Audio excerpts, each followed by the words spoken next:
ஓம் சாந்தி. இன்னைக்கு பாபா முரளியில் சொல்கிறாங்க, நீங்கள் ஆத்மாக்கள் அகால மூர்த்தி அழிவில்லாத சிவபாபாவனுடைய அழிவில்லாத குழந்தைங்க ஆத்மாக்களாக இருக்கீங்க. உங்களுடைய சிம்மாசனம் கூட அழிவில்லாதது அப்படின்னு சொல்கிறாரு.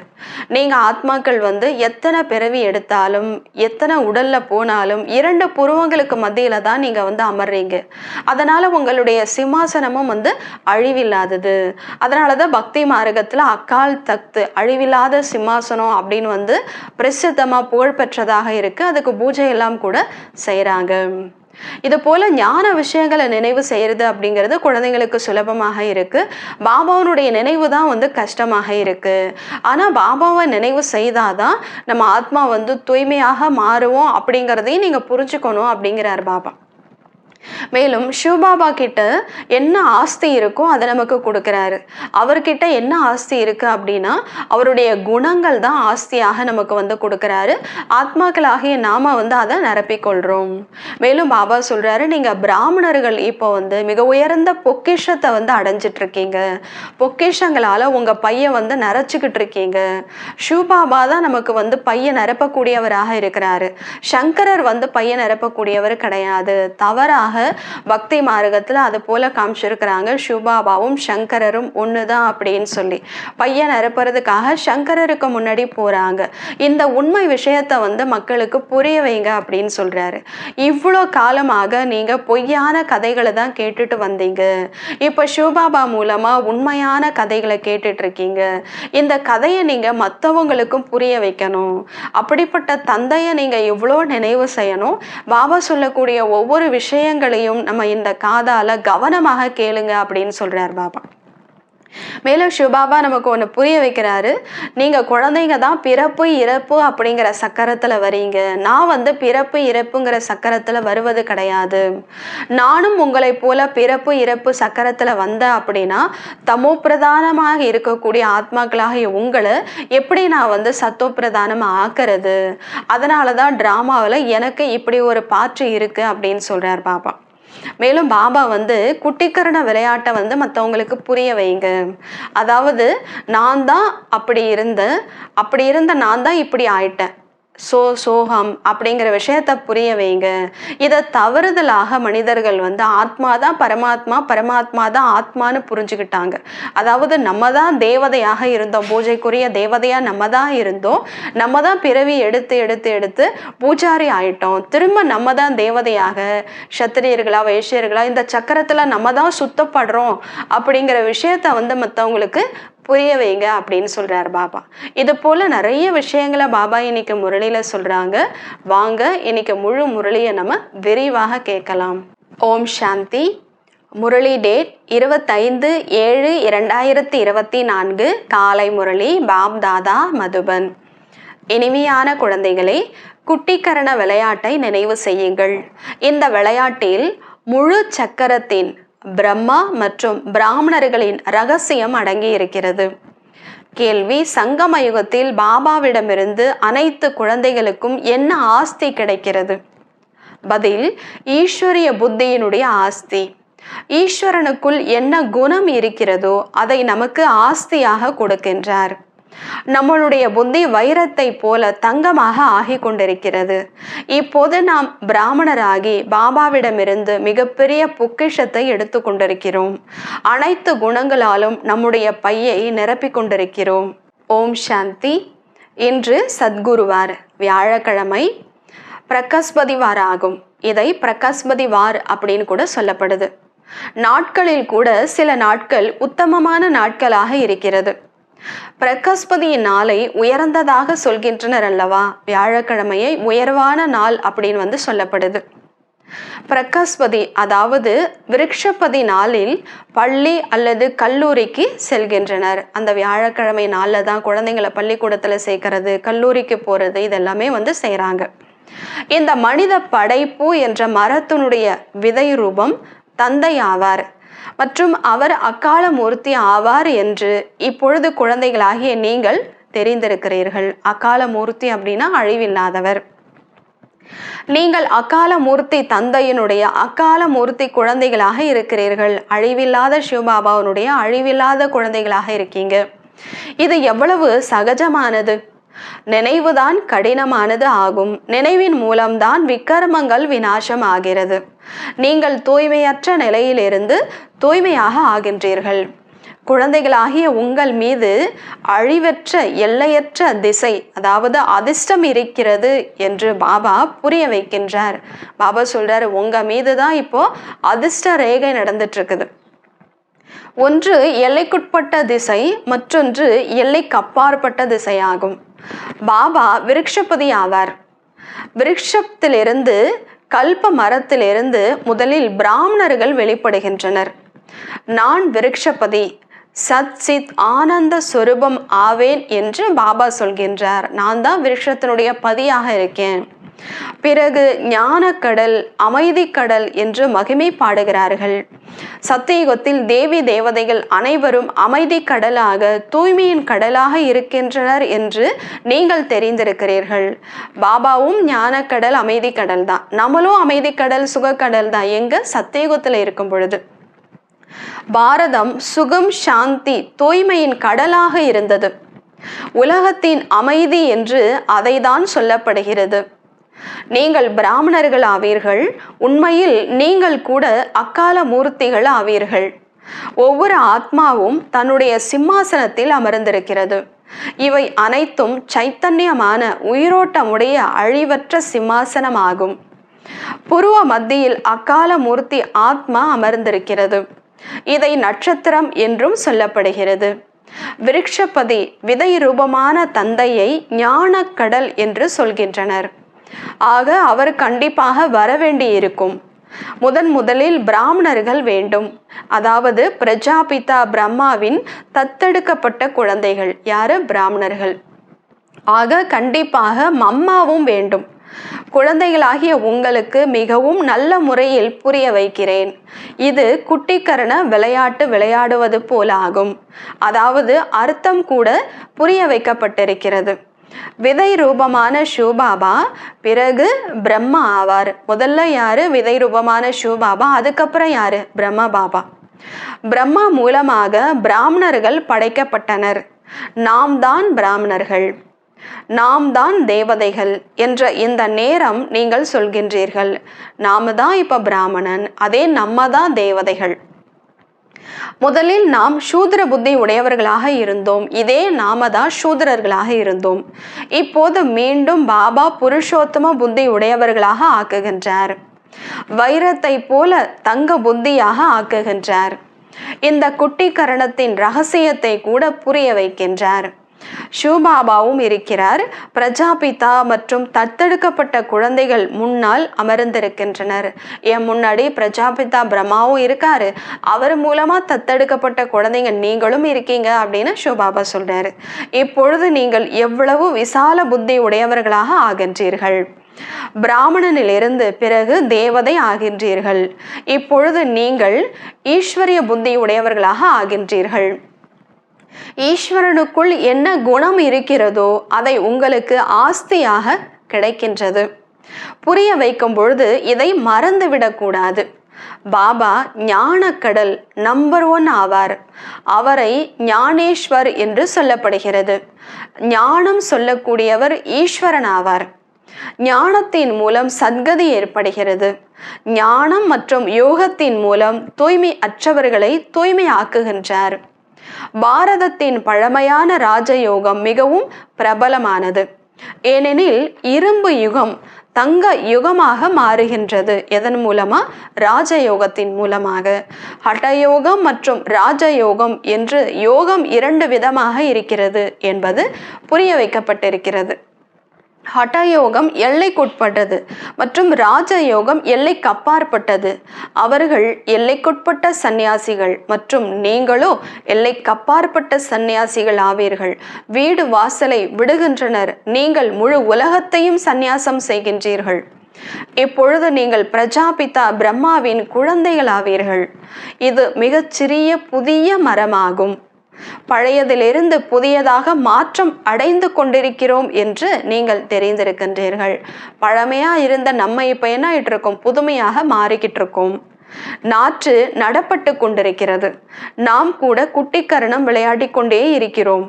நாம் தான் பிராமணர்கள், பிறகு நாம் தான் தேவதைகள். தான் என்ற வார்த்தையை கண்டிப்பாக பயன்படுத்த வேண்டும். ஸோ நாம் தான், அந்த தான் அப்படிங்கிற வார்த்தையை நீங்க கண்டிப்பாக பயன்படுத்தணுங்கிறாரு. நாம தான் அப்படி இருந்தோம், நாம தான் இப்படி ஆயிட்டோம் அப்படின்னு சொல்லி. வெறும் நாம் என்பது கிடையாது, நாம் தான் அப்படிங்கிறத நீங்க சொல்லணும். நாம் தான் சூதரர்களாக இருந்தோம், நாம் தான் பிராமணர்களாக ஆகிறோம். இந்த குட்டிக்கரணத்தை முற்றிலும் மறக்கக்கூடாது. இது முற்றிலும் சகஜமானதாகும். நாம் தான் 84 பிறவிகள் எப்படி எடுக்கிறோம், எப்படி ஏணிப்படியில் இறங்குகிறோம், பிராமணனாகி எப்படி ஏணிப்படியில் ஏறுகிறோம், பிராமணனிலிருந்து தேவதை ஆகின்றோம் என்பதை சின்ன சின்ன குழந்தைகளுக்கு கூட நீங்கள் புரிய வைக்க முடியும் அப்படிங்கிறார் பாபா. இப்பொழுது பிராமணனாகி மிகப்பெரிய பொக்கிஷத்தை அடைந்து கொண்டிருக்கிறோம். பையை, அதாவது புத்தியை நிரப்பிக் கொண்டிருக்கிறோம். ஞானக்கடல் என்று சங்கரரை சொல்ல முடியாது. அவர் பையை நிரப்புவதில்லை. ஓவியக்காரர்கள், ஆர்டிஸ்ட் அப்படி வரைந்து விட்டார்கள். சங்கரரின் விஷயமே கிடையாது. இந்த விஷ்ணு மற்றும் பிரம்மா இங்கே உள்ள ஞானமாகும். விஷ்ணு பிரம்மா யாரு அப்படிங்கிறத இங்க நமக்கு சிவபாபா அதற்கான ஞானத்தை இப்போ கொடுத்துட்டு இருக்கிறாரு. லக்ஷ்மி நாராயணனின் தம்பதி ரூபத்தை மேலே காட்டி இருக்கின்றனர். இது இவருடைய, அதாவது பிரம்மாவனுடைய கடைசி பிறவி ஆகும். முதல் பிறவி நாராயணன், கடைசி பிறவி எது? பிரம்ம பாபா. முதலில் இவர் விஷ்ணு, பிறகு 84 பிறவிகள் எடுத்த பின் இப்படி பிரம்மா ஆகின்றார். இவருடைய பெயரை நான் பிரம்மா என்று வைத்திருக்கிறேன். அனைவருடைய பெயரும் மாற்றப்பட்டு விட்டது. ஏனென்றால் சந்நியாசம் செய்து விட்டார்கள் அல்லவா. சூத்ரனிலிருந்து பிராமணன் ஆனதும் பெயர் மாறிவிடுகிறது. பாபா மிக ரமணிகரமான பெயர்களை வைத்திருக்கின்றார். ஆக இப்பொழுது நீங்கள் புரிந்து கொள்கிறீர்கள். விருட்சபதி இந்த ரதத்தில் அமர்ந்திருக்கிறார். யாரு? ஷூபாபா இந்த ரதத்துல அமர்ந்திருக்கிறார். பிரம்மா பாபாவுடைய உடல்ங்கிறது ஷூபாபாவுடைய ரதம். இந்த ரதத்துல அமர்ந்திருக்கிறார். இவருடைய சிம்மாசனமும் இதுதான். ஷூபாபாவுக்கும் அதுதான் சிம்மாசனம். பிரம்மா பாபாவுக்கும் அந்த உடல் தான் சிம்மாசனமாக இருக்குது. விருட்சபதி இந்த ரதத்தில் அமர்ந்திருக்கிறார் என்று நீங்கள் பார்க்கின்றீர்கள். இது அவருடைய, அதாவது ஷூபாபாவனுடைய அழிவில்லாத சிம்மாசனமாகும். இவருடைய பிரம்மா பாபாவனுடைய அழிவில்லாத சிம்மாசனமும் இதுதான். இந்த ஆசனத்தை அவர் கடனாக எடுத்திருக்கிறார். ஷூபாபா இந்த ஆசனத்தை கடனா எடுத்திருக்கிறார். ஷூபாபாவுக்கு அவருக்கென்று சிம்மாசனம், அதாவது புருவ மத்தி கிடைப்பதில்லை. நான் உங்களுடைய தந்தையாக இருக்கிறேன், பிறப்பு இறப்பில் வருவது இல்லை. நீங்கள் தான் பிறப்பு இறப்பில் வருகின்றீர்கள். நானும் மற்றவர்கள் போல் பிறப்பு இறப்பில் வந்தால் உங்களை தமோ பிரதானத்திலிருந்து சத்தோ பிரதானமாக யார் மாற்றுவார்கள்? அப்படி ஆக்குபவர் வேண்டும் அல்லவா? ஆகையால் தான் என்னுடைய பாகம் இப்படி இருக்கிறது அப்படின்னு பாபா புரிய வைக்கிறார். ஏ பத்தித்த பாவனரே வாருங்கள் என்று என்னை அழைக்கவும் செய்கின்றீர்கள். ஆத்மாக்கள் துக்கமாக இருக்கின்ற காரணத்தால் நிராகார ஷூபாபாவை ஆத்மாக்கள் அழைக்கின்றனர். தூய்மை அற்றவர்களை தூய்மை ஆக்குங்கள் என்று பாரதவாசி ஆத்மாக்கள் தான் அழைக்கின்றனர். சத்தியுகத்தில் நீங்கள் மிகவும் தூய்மையானவர்களாக சுகமானவர்களாக இருந்தீர்கள். ஒரு பொழுதும் என்னை அழைக்கவில்லை. அப்ப நம்ம பாபாவை கூப்பிடுறதே இல்லை. உங்களை சுகமானவர்களாக மாற்றி பிறகு நான் வானப்பிரஸ்த நிலையில் சென்று அமர்ந்து விடுகிறேன். பாபா நமக்கு அந்த ஆஸ்தியை கொடுத்துட்டு போயிடுறாரு, ரிட்டையர்ட் ஆயிடுறாரு. அங்கே என்னுடைய அவசியமே இல்லை. சத்தியுகத்துல என்னுடைய அவசியம் இல்லைங்கிறார் பாபா. பக்தி மார்க்கத்தில் என்னுடைய பாகம் இருக்கிறது, பிறகு அரை கல்பத்திற்கு என்னுடைய பாகம் இருக்காது. இது முற்றிலும் சகஜமானதாகும். இதில் யாருக்கும் கேள்வி எழுப்ப முடியாது. துக்கத்தில் அனைவரும் நினைக்கின்றனர், சுகம் வரும்பொழுது யாரும் நினைக்கிறதில்ல அப்படின்னு ஒரு பாடல் கூட இருக்கு.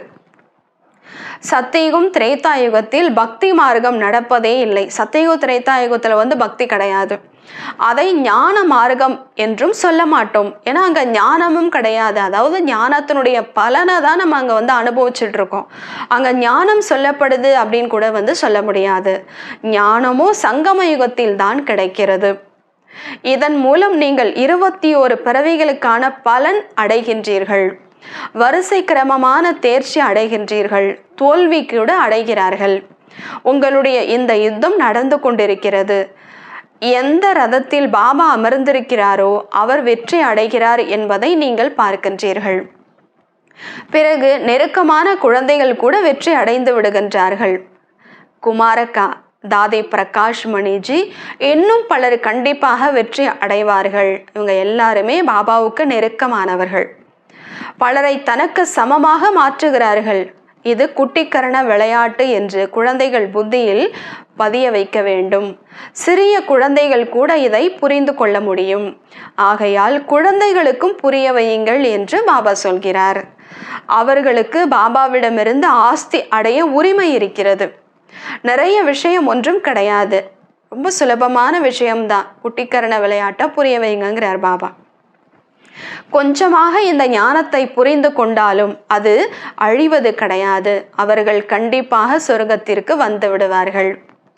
கிறிஸ்துவால் ஸ்தாபனை செய்யப்பட்ட கிறிஸ்துவ தர்மம் எவ்வளவு பெரியது! இந்த தேவி தேவதா தர்மம் அனைத்தையும் விட முதலாவதாக பெரிய தர்மமாக இருக்கிறது. முதல்ல வர்றது எது? தேவதா தர்மம் தான். இது 2 யுகங்களுக்கு நடக்கிறது. 2 யுகத்துல தேவதா தர்மம் இருக்கு. ஆக இந்த தர்மத்தினுடைய மக்கள் எண்ணிக்கை கூட பெரியதாக இருக்க வேண்டும். ஆனால் இந்து என்று சொல்லிவிட்டார்கள். 33 கோடி தேவர்கள் என்றும் சொல்கிறார்கள். பிறகு இந்து என்று ஏன் சொல்கிறார்கள்? 33 கோடி தேவர்கள் அப்படின்னு சொல்றாங்க. அதுக்கப்புறம் இந்துன்னு சொல்றாங்க. இப்படியெல்லாம் ஏன் சொல்றாங்க? ஒரேடியா தேவர்கள் அப்படின்னு சொல்லிட வேண்டியதானே. அப்புறம் எதுக்கு இந்துன்னு சொல்லணுங்கிறார் பாபா. மாயை புத்தியை முற்றிலுமாக கெடுத்து விட்டது. ஆக இப்படிப்பட்ட நிலை ஏற்பட்டு விட்டது. மாயையை வெற்றி அடைவது ஒன்றும் கடினமான விஷயம் கிடையாது என்று பாபா சொல்கின்றார். ரொம்ப சுலபம்தான் அப்படிங்கிறார் பாபா. நீங்கள் ஒவ்வொருவரும் கல்பம் வெற்றி அடைந்திருக்கிறீர்கள். இப்போ மட்டும் நம்ம புதுசாலாம் போய் வெற்றி அடையலை. 5000 வருஷத்துக்கு முன்னாடி நாம தான் மாயாவை வெற்றி அடைஞ்சோம். இப்போ இது ஒரு புது விஷயம் கிடையாது. அதனால கடினமும் இல்லைங்கிறார் பாபா. நீங்கள் சேனைகள் அல்லவா? இந்த விகாரங்கள் என்ற ராவணன் மீது வெற்றி அடைவதற்காக பாபா நமக்கு கிடைத்திருக்கிறார். ஷூபாபாவே நம்ம கூட இருக்கிறாரு. அதனால இந்த விகாரத்தின் மீது வெற்றி அடைவதுங்கிறது கடினமே இல்லைன்றார் பாபா. உங்கள் மீது இப்போது பிரகஸ்பதி திசை இருக்கிறது. குருதசா நடக்குதுங்கிறார் பாபா. பாரதத்தின் மீதுதான் திசை பார்வை ஏற்படுகிறது. குருவனுடைய பார்வை இப்ப எங்க இருக்கு? பாரதத்தின் மீது இருக்குங்கிறாரு. இப்பொழுது ராகு திசையாக இருக்கிறது. பாபா விருட்சபதி வரும்போது கண்டிப்பாக பாரதத்தில் பிரகாஷ்பதி திசை ஏற்படும். இப்போ வந்துட்டாரு இல்லையா? குருவுடைய பார்வை யார் மீது இருக்கு? நம்ம மீது இருக்கு, பாரதத்தின் மீது இருக்கு. இவ்வளோ காலம் இந்த பாரதத்தின் மீது ராகு திசை தான் நடந்துட்டு இருந்தது. இதில் அனைத்தும் வந்து விடுகிறது. நமக்கு நோயற்ற உடல் கிடைக்கிறது என்று குழந்தைகள் தெரிந்திருக்கிறீர்கள். எப்போ குருவனுடைய பார்வை நம்ம மேல படுதோ, இந்த பாரதத்தின் மீது படுதோ, அப்ப எல்லாமே நிறைந்தவர்களா நீங்க ஆயிடுறீங்க. நோயில்லாத உடல் உடையவர்கள் ஆயிடுறீங்க. தூய்மையான உடல் உடையவர்கள் ஆயிடுறீங்க. அங்கே மரணத்தின் பெயர் இருக்காது. சத்தியுகத்துல அது அமரலோகம் அல்லவா? இன்னாரு இறந்து விட்டார் என்று கூட சொல்ல மாட்டார்கள். மரணம் என்ற பெயரே அங்கு கிடையாது. ஒரு சரீரத்தை விட்டு இன்னொரு சரீரம் எடுக்கிறார்கள். சரீரம் எடுப்பது மற்றும் விடுவதில் மகிழ்ச்சி தான் அங்கே இருக்கும்.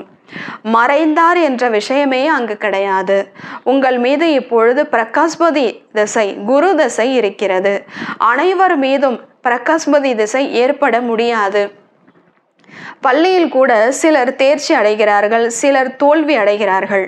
இதில் கூட பள்ளிக்கூடமாகும். அதே போலதான் எப்படி அந்த ஸ்கூல்ல ஒருத்தவங்க ஃபெயில் ஆகிறாங்க, பாஸ் ஆகிறாங்க, அதே போலதான் இது கூட பள்ளிக்கூடம் அப்படிங்கிறாரு பாபா. நாங்கள் ராஜயோகம் கற்கின்றோம் என்று நீங்கள் சொல்கிறீர்கள். சொல்லி கொடுக்கக்கூடியவர் யார்? நம்ம இப்போ ராஜயோகத்தை கத்துட்டு இருக்கிறோம் அப்படின்னு சொல்றோம். இந்த ராஜயோகத்தை சொல்லி கொடுக்கக்கூடியவர் யாரு? எல்லைக்கப்பாற்பட்ட தந்தை. ஆக எவ்வளவு மகிழ்ச்சி இருக்க வேண்டும். இதில் வேறு எந்த விஷயமும் கிடையாது. தூய்மைதான் முக்கியமான விஷயமாகும். குழந்தைகளே, தேகத்தின் கூடவே அனைத்து சம்பந்தங்களையும் விட்டு என் ஒருவனையே நினைவு செய்யுங்கள் என்று எழுதப்பட்டிருக்கிறது. இது கீதையின் வார்த்தையாகும். இது கீதையின் பாகம் நடந்து கொண்டிருக்கிறது. கீதையினுடைய எபிசோடு இப்பதான் நடக்குது. இப்பதான் கீதையை நமக்கு பாபா சொல்றாரு. இதிலும் கூட மனிதர்கள் அப்படி இப்படி மாற்றி எழுதிவிட்டனர். மாவில் கொஞ்சம் உப்பு இருக்கிறது, அந்த அளவுக்கு தான் உண்மை இருக்கு, மற்ற எல்லாம் பொய்யா எழுதிட்டாங்கிறாரு. இது எவ்வளவு சகஜமான விஷயமாகும். குழந்தைகள் கூட இதை புரிந்து கொள்ள முடியும். பிறகும் கூட ஏன் மறந்து விடுகிறார்கள்? பாபா, நீங்கள் வந்ததும் நாங்கள் உங்களுடையவர்களாக ஆகிவிடுவோம் என்று பக்தி மார்க்கத்தில் கூட சொன்னார்கள். நாங்கள் உங்களுடையவர்களாக மாறி உங்களிடமிருந்து முழுமையான ஆஸ்தி எடுப்போம். பாபாவுடையவராக ஆவதே ஆஸ்தி எடுப்பதற்காக தான். தத்தெடுக்கப்படுகிறார்கள். ஆஸ்தி எடுக்கிறதுக்காக தான் பாபா நம்ம எல்லாரும் என்ன பண்றாரு, இப்ப தத்தெடுக்கிறாரு. ஆக நமக்கு பாபாவிடமிருந்து என்ன கிடைக்கும் என்று தெரிந்திருக்கிறீர்கள். நீங்கள் கூட தத்தெடுக்கப்பட்டிருக்கிறீர்கள். நாம் பாபாவிடமிருந்து உலகத்தின் ராஜ்யம், எல்லைக்கற்பாற்பட்ட ஆஸ்தியை பெறுகின்றோம் என்று நீங்கள் தெரிந்திருக்கின்றீர்கள். மற்ற எதிலும் பற்று வைக்க மாட்டீர்கள். லௌகிக்க தந்தை இருக்கிறார் என்றால் அவரிடம் என்ன இருக்கும்? அதிகபட்சம் போனால் ₹1,00,000 இருக்கும். ஆனால் இங்கே எல்லைக்கப்பாற்பட்ட ஆஸ்தியை சிவபாபா நமக்கு கொடுக்கின்றார். குழந்தைகளாகிய நீங்கள் அரை கல்பமாக பொய்யான கதைகளை கேட்டுக்கொண்டே வந்தீர்கள். இப்பொழுது உண்மையான கதையை பாபாவிடமிருந்து கேட்கின்றீர்கள். ஆக அப்படிப்பட்ட பாபாவை நினைவு செய்ய வேண்டும். கவனத்துடன் பாபா சொல்வதை கேட்க வேண்டும். நாம் தான் என்பதை அர்த்தத்தையும் புரிய வைக்க வேண்டும். நாம் தான் அப்படி இருந்தோம், நாம தான் இப்படி ஆயிட்டோம் அப்படின்னு அதனுடைய பொருள் புரிய வைங்கிறார் பாபா. ஆத்மாதான் பரமாத்மா என்று மனிதர்கள் சொல்லிவிடுகிறார்கள். அர்த்தம் புரியாம ஆத்மாதான் பரமாத்மா, பரமாத்மா தான் ஆத்மான்னு சொல்லிட்டாங்க. இதை புரிய வைங்க. இந்த 84 பிறவிகளின் கதையை யாரும் சொல்ல முடியாது. தந்தை நாய் பூனை அனைத்திலும் இருக்கிறார் என்று சொல்கிறார்கள். பாபாவுக்கு நிந்தனை செய்கிறார்கள் அல்லவா? இது கூட நாடகத்தில் பதிவாகி இருக்கிறது. யார் மீதும் குற்றம் சொல்வதற்கில்லை. நாடகமே அப்படிதான் உருவாக்கப்பட்டிருக்கிறது. உங்களை யார் ஞானத்தின் மூலம் தேவதையாக மாற்றுகிறாரோ அவரையே நீங்கள் நிந்தனை செய்ய ஆரம்பித்து விடுகிறீர்கள். நீங்கள் அப்படிப்பட்ட குட்டிக்கரண விளையாட்டு விளையாடுகிறீர்கள். இந்த நாடகம் கூட உருவாக்கப்பட்டிருக்கிறது. பிறகு நான் வந்து உங்களுக்கு உபகாரம் செய்கிறேன். உங்கள் மீது கூட தவறு இல்லை. இதை விளையாட்டு என்று தெரிந்திருக்கிறேன். உங்களுக்கு கதையை புரிய வைக்கிறேன். இவை உண்மையிலும் உண்மையான கதைகளாகும். இதன் மூலம் நீங்கள் தேவதைகளாக ஆகின்றீர்கள். பக்தி மார்க்கத்தில் நிறைய கதைகள் உருவாக்கிவிட்டார்கள். ஆனால் எந்த குறிக்கோளும் இல்லை. அவை அனைத்தும் கீழே விழுவதற்காக தான் ஆகும். அந்த பள்ளிக்கூடங்களில் கல்வி கற்கின்றனர். பிறகும் ஷரீர நிர்வாகத்திற்காக குறிக்கோள் இருக்கிறது. அது கூட இந்த பக்தியில கிடையாது. பண்டிதர்கள் தன்னுடைய ஷரீர நிர்வாகத்திற்காக கதைகளை அமர்ந்து சொல்கிறார்கள். மனிதர்கள் அவர்களுக்கு முன்னால் பைசா வைக்கின்றார்கள். ஆனால் எந்த பலனும் இல்லை. உங்களுக்கு இப்பொழுது ஞான ரத்தினம் கிடைக்கிறது. இதன் மூலம் நீங்கள் புதிய உலகத்தின் எஜமானராகின்றீர்கள். இங்கே ஒவ்வொரு பொருளும் புதியதாக இருக்கும். சத்தியுகத்துல வைரம் வைடூரியங்கள் போன்ற அனைத்தும் புதியதாக இருக்கும். மற்ற அனைத்து விஷயங்களையும் விட்டு குட்டிக்கரண விளையாட்டை இப்பொழுது நினைவு செய்யுங்கள். சக்கரத்தை சுத்துங்கிறார் பாபா. நினைவு செய்யுங்கள் என்று பாபா சொல்கின்றார். ஏழை மக்கள் கூட குட்டிக்கரண விளையாட்டு விளையாட தீர்த்த ஸ்தலங்களுக்கு செல்கின்றனர். குட்டிக்கரண விளையாட்டு விளையாடிட்டே தான் தீர்த்த ஸ்தலங்களுக்கெல்லாம் போவாங்க அப்படின்னு சொல்றார் பாபா. சிலர் நடந்து கூட போகின்றார்கள். அதாவது அங்க பிரதர்ஷனமா சுத்தி போறாங்க. சில பேர் குட்டிக்கரண அந்த சுத்திக்கிட்டே போய்கிட்டு இருக்கிறாங்க. இப்பொழுது மோட்டார் வாகனம் போன்றவைகள் கூட இருக்கின்றன. அப்பெல்லாம் நடந்து போனாங்க. இப்பெல்லாம் கார் மூலமாக மோட்டார் வாகனங்கள் மூலமாக கூட போறாங்கிறார் பாபா. ஏழைகளும் அதில் செல்ல முடியாது. மிகவும் சிரத்தையுடையவர்கள் நடந்து செல்கின்றனர். நாளுக்கு நாள் அறிவியலின் மூலம் மிகுந்த சுகம் கிடைத்து கொண்டே போகிறது. இது அல்பகால சுகமாகும். விழுந்து விட்டால் எவ்வளவு நஷ்டம் ஏற்பட்டு விடுகிறது. சுகமா இருக்குன்னு நம்ம காரில் போறோம், ஃப்ளைட்ல போறோம், அதே கீழே விழுந்துடுச்சுன்னா என்ன ஆகுது? எவ்வளவு துக்கம் இருக்கு.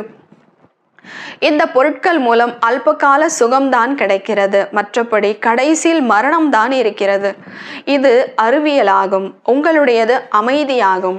பாபாவை நினைவு செய்வதன் மூலம் அனைத்து நோய்களும் முடிந்து போய்விடுகிறது, நோயற்றவர்களாக ஆகிவிடுகிறார்கள். சத்தியுகத்தில் சதா ஆரோக்கியமாக இருந்தார்கள் என்று நீங்கள் தெரிந்திருக்கிறீர்கள். இந்த 84 பிறவி சக்கரம் சுற்றி கொண்டே இருக்கிறது. நீங்கள் எனக்கு நிந்தனை செய்து விட்டீர்கள், தன்னைத்தானே அடித்து கொண்டீர்கள் என்று பாபா ஒரே ஒரு முறை புரிய வைக்கின்றார். உங்களுக்கு நீங்களே துக்கத்தை கொடுத்துக்கிறீங்க, உங்களை நீங்களே வருத்திக்கிறீங்க அப்படின்னு பாபா புரிய வைக்கிறாரு. நிந்தனை செய்து செய்து நீங்கள் சூத்ர புத்தி உடையவர்களாக ஆகிவிட்டீர்கள். தலைவனை நினைத்தால் சுகம் கிடைக்கும், அதாவது மன்மனா பவ என்று சீக்கிய மக்கள் கூட சொல்கிறார்கள். 2 வார்த்தைகள். மற்றபடி நிறைய தலையை உடைத்துக் கொள்வதற்கான அவசியமே இல்லை. அப்பா ஆஸ்தி மன்மனா பவ மத்தியாஜி பவ. மற்றபடி நிறைய நீங்க மகப் பண்ணிக்கணும், ஞாபகத்துல வச்சுக்கணுங்கிற அவசியமே இல்லை. இந்த 2 நினைச்சா போதுங்கிறார் பாபா. இதை கூட பாபா புரிய வைக்கிறார். தலைவனை நினைவு செய்வதன் மூலம் உங்களுக்கு 21 பிறவிகளுக்கான சுகம் கிடைக்கிறது என்று இப்பொழுது புரிந்து கொள்கின்றீர்கள். பாபா கூட அதற்கான வழியை சொல்கின்றார், ஆனால் முழுமையான வழியை தெரிந்து கொள்வதில்லை. நினைத்து நினைத்து சுகத்தை அடையுங்கள். பாபாவை நினைச்சு நினைச்சு என்ன பண்ணணும், நம்ம சுகமாக இருக்கணும். சத்தியுகத்தில் நோய் போன்ற துக்கத்தின் எந்த விஷயமும் கிடையாது என்று குழந்தைகளாகிய நீங்கள் தெரிந்திருக்கின்றீர்கள். இது சாதாரண விஷயமாகும். அதை சத்தியுகம், தங்க யுகம், கோல்டன் ஏஜ் என்று சொல்லப்படுகிறது. இதை கலியுகம், இரும்பு யுகம், ஐரன் ஏஜ் என்று சொல்லப்படுகிறது. சிருஷ்டி சக்கரம் சுற்றி கொண்டே இருக்கிறது. எவ்வளவு நன்றாக புரிய வைக்கப்படுகிறது. இது குட்டிக்கரண விளையாட்டாகும். இப்பொழுது நீங்கள் பிராமணனாக இருக்கின்றீர்கள், பிறகு நீங்கள் தான் தேவதையாக ஆவீர்கள். இந்த விஷயங்களை நீங்கள் மறந்து விட்டீர்கள். குட்டிக்கரண விளையாட்டு நினைவில் இருந்தால் இந்த ஞானம் முழுமையும் நினைவில் இருக்கும். இப்படிப்பட்ட பாபாவை நினைவு செய்து இரவில் தூங்க செல்ல வேண்டும். பிறகு கூட நாங்கள் பாபாவை மறந்து விடுகிறோம் என்று சொல்கிறார்கள். மாயை அடிக்கடி மறக்க வைத்து விடுகிறது. உங்களுடைய சண்டையே மாயை கூட தான் ஆகும். பிறகு அரை கல்பம் நீங்கள் அதன் மீது ராஜ்யம் செய்கின்றீர்கள். விஷயங்களை சகஜமாக பாபா சொல்கிறார். இதன் பெயரே சகஜ ராஜயோகம், சகஜ நினைவு ஆகும். பாபாவை மட்டும் நினைவு செய்யுங்கள். வேறு என்ன சிரமம் கொடுக்கின்றார்? எவ்வளவு சகஜமானது, சுலபமானது. பக்தி மார்க்கத்திலோ நீங்கள் மிகவும் சிரமப்பட்டீர்கள். பகவானுடைய பார்வைக்காக தலையை வெட்டக்கூட தயாராகிவிட்டீர்கள். காசி கல்வெட்டில் சென்று உயிர் துறந்தீர்கள் இல்லையா? காசிக்கு போய் இறைவனுடைய தரிசனம் கிடைக்கணுங்கிறதுக்காக தன்னுடைய தலையே வெட்டுறதுக்காக கூட முயற்சி செஞ்சீங்க, தலையை வெட்டுட்டீங்கிறார் பாபா. எவ்வளோ கஷ்டப்பட்டீங்க. யார் நிச்சய புத்தியுடன் செய்கிறார்களோ அவர்களுடைய பாவ கர்மங்கள் விநாசம் ஆகிறது. பிறகு மீண்டும் புதிய கணக்கு ஆரம்பமாகும். நம்பிக்கை புத்தியோடு அவங்க தன்னுடைய தலையை வெட்டிக்கும் பொழுது அது வரைக்கும் என்ன பாவம் செஞ்சாங்களோ அது அழிக்கப்பட்டது. ஆனாலும் அந்த ஆத்மா இன்னொரு பிறவி எடுக்கும் பொழுது எல்லாமே ஆரம்பம் ஆயிடுது இல்லையா? மற்றபடி என்னிடம் அவர்கள் வருவது இல்லை. என்னுடைய நினைவின் மூலம்தான் பாவ கர்மங்கள் விநாசம் ஆகிறதை தவிர தற்கொலை செய்து கொள்வதனால் அல்ல. என்னிடம் யாரும் வந்தடைவதில்லை. இது எவ்வளவு சகஜமான விஷயம். இந்த குட்டிக்கரண விளையாட்டை வயதானவர்கள் மற்றும் குழந்தைகள் கூட நினைவில் வைக்க வேண்டும். நல்லது. இனிமையிலும் இனிமையான காணாமல் போய் கண்டெடுக்கப்பட்ட செல்லமான குழந்தைகளுக்கு தாயும் தந்தையும் ஆகிய பாப்தாதாவின் அன்பு நினைவுகள் மற்றும் காலை வணக்கம். ஆன்மீக குழந்தைகளுக்கு ஆன்மீக தந்தையின் நமஸ்தே, ஆன்மீக தந்தைக்கு ஆன்மீக குழந்தைகளின் நமஸ்தே. நன்றி பாபா, தேங்க்ஸ் பாபா. தாரணைக்கான முக்கிய சாரம். நடைமுறை செய்வதற்காக முரளியிலிருந்து முக்கியமான 2 பாயிண்ட்ஸ்.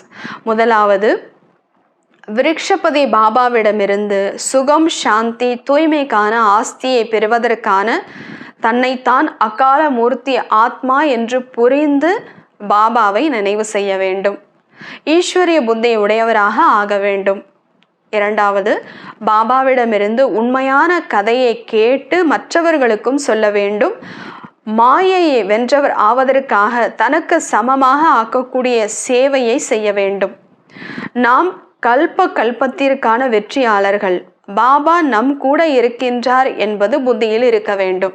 வரதானம்: பலமற்றதிலிருந்து பலவான் ஆகி அசம்பவத்தையும் சம்பவமாக்கும் தைரியமான ஆத்மா ஆவீர்களாக. பலமற்றதிலிருந்து பலவான் ஆகி அசம்பவத்தையும் முடியாத ஒரு செயலையும் முடித்து காட்டக்கூடிய தைரியமான ஆத்மா ஆவீர்களாக. விளக்கம்: தைரியமுடைய குழந்தைகளுக்கு பாபா உதவி செய்வார். இந்த வரதானத்தின் ஆதாரத்தினால் தைரியத்திற்கான முதல் உறுதியான எண்ணம் வைத்தீர்கள். நாம் தூய்மையாவோம். மேலும் பாபாவின் பல மடங்கு உதவி கிடைக்கின்றது. ஆத்மாக்களாகிய நீங்கள் ஆதியில் பவித்திரமானவர்கள். அநேக முறை பவித்திரமாக உள்ளீர்கள் மற்றும் பவித்திரமாகி கொண்டிருக்கிறீர்கள்.